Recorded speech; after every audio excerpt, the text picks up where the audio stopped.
Så länge människan funnits i Norden har skogarna haft en mänsklig närvaro. Vi har levt, jagat och vandrat i skogarna. Vi har plockat svamp och bär och vi har använt virke för att bygga hus och skydd. Flora Mary Bartlett, du forskar bland annat om hur människan upplever skogsförlust. Vad skulle du säga att skogen betyder för nordborna idag? Ja, skogen betyder väldigt mycket för nordborna idag. Vi har en lång historia här i Norden av att leva med skogen. Som en plats för jakt, för överlevnad och som en naturtillgång att nyttja. Så har det varit länge. Och många beskriver det också som en andlig plats för återhämtning. Vi mår väldigt bra i skogen helt enkelt. Men det finns ett dilemma. När många föreställer sig en nordisk skog så ser man framför sig kanske John Bauers eller Ronja Rövardotters lummiga, orörda och gamla skog. Men det är egentligen väldigt lite sådant landskap kvar. Och den stora majoriteten av svensk skog är helt industrialiserad. Och då är det en helt annan typ än den vi gärna föreställer oss. Det verkar ju inte riktigt vara som att det är skog som skog här. Så att vi hänger med. Alltså det finns 4 typer. Det är urskog, naturskog, kalhyggen och planterad skog. Men vad är egentligen skillnaden? En urskog är gammal och utan avsevärd mänsklig påverkan. Så det måste vara minst 140 år.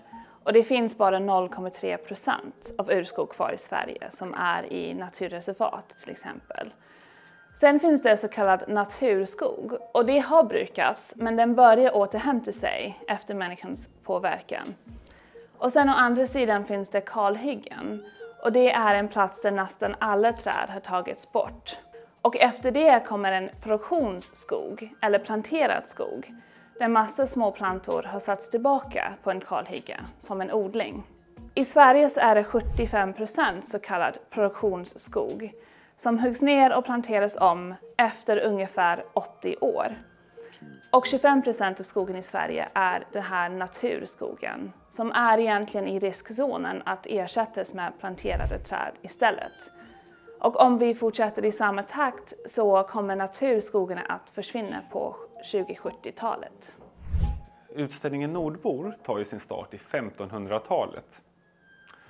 Och det är ganska lätt att man då föreställer sig att det var 100% urskog då, eller hur?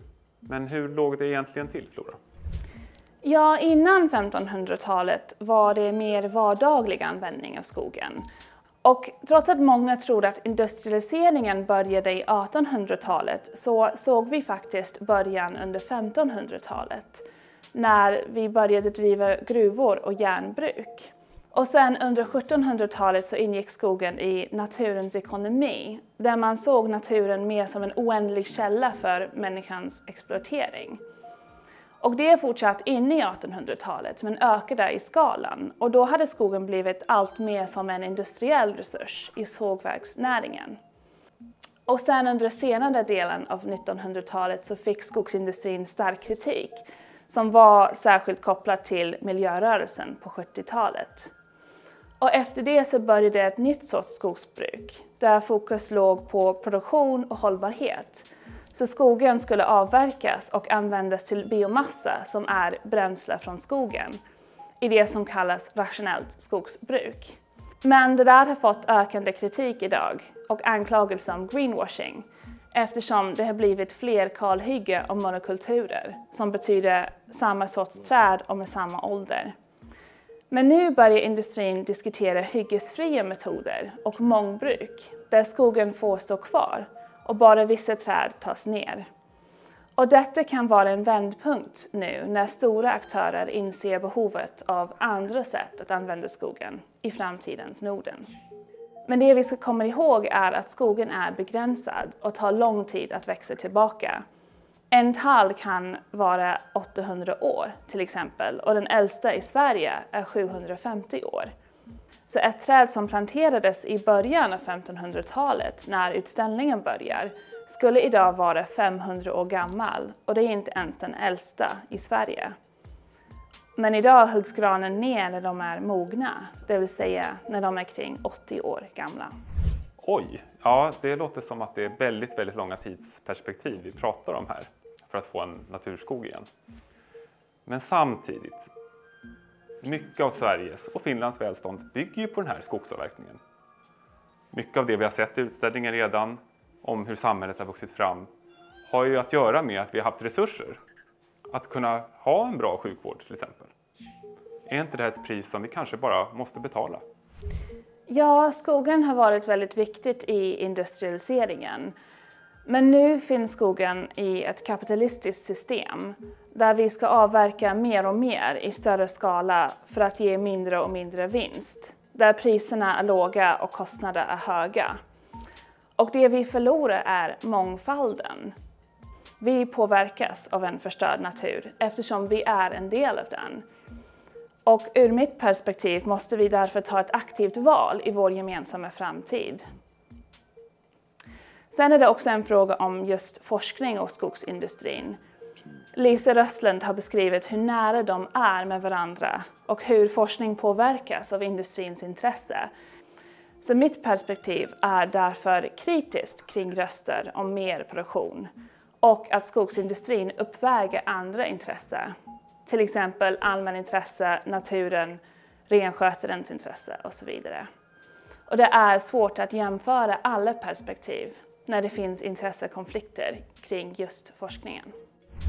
Ja, som du har förklarat så är det just nu 25% naturskog i Sverige. Och om skogsbruket fortsätter som det är nu så är det inget kvar år 2070. Och 25% låter ju lite och 0,3% urskog låter ju ännu mindre.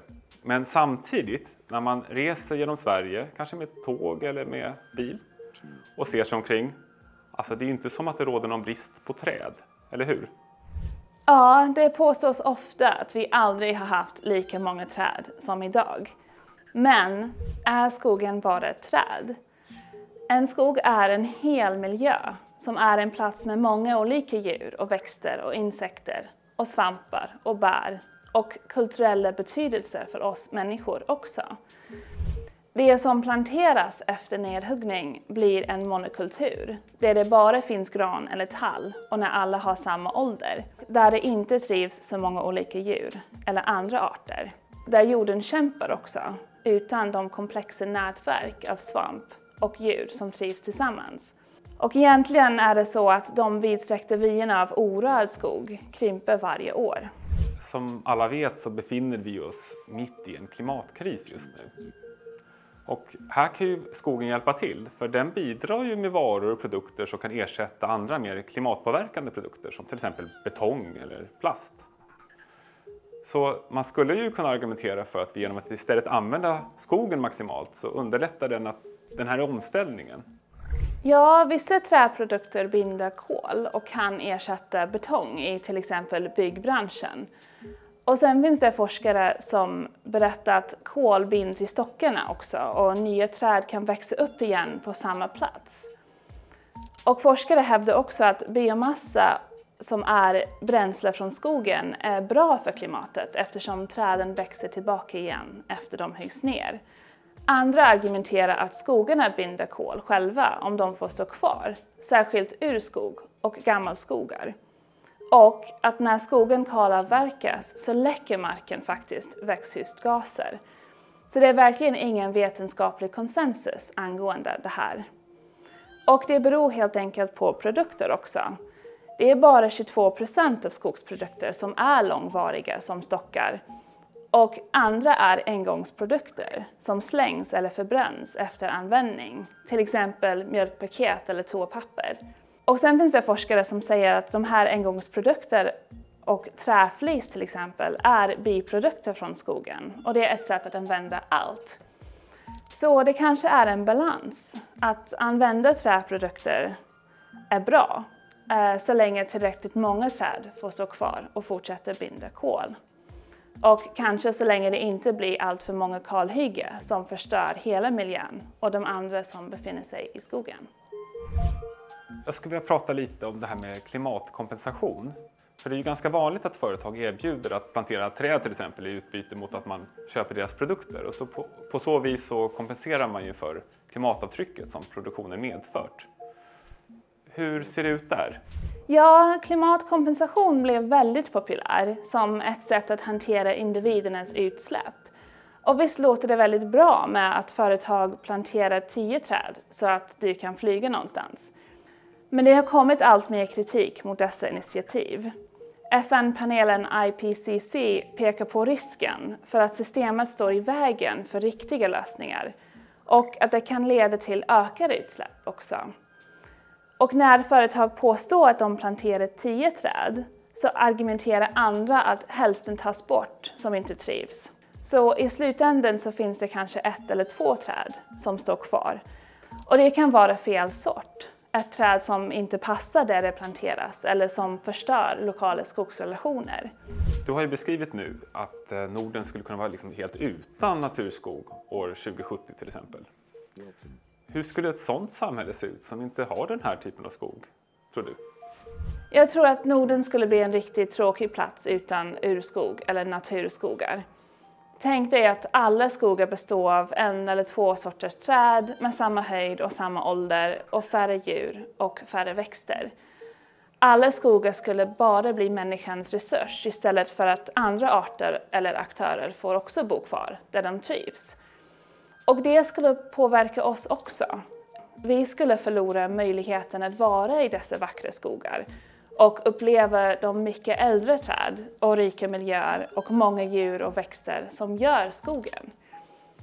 Forskningen visar att monokulturer med bara tall eller gran är också mer sårbara för klimatförändringar, oväder, bränder och insektsangrepp. Och detta gör oss mindre resilient i framtiden. Det kommer fler stormar som liknar stormen Gudrun till exempel och nya insekter som granbarkborrar. Och dessa kommer att förstöra stora skogsområden mycket snabbare. Och skogen kommer att brinna oavbrutet när det kommer en skogsbrand. Då blir det också farligt för oss och alla andra som vistas i skogarna. Om vi i Sverige fortsätter i samma takt som idag så kommer naturskogarna att försvinna vid 2070-talet. Och då har vi bara 0,3% urskog kvar i naturreservat och allt annat blir planterad. Och hur gör vi då?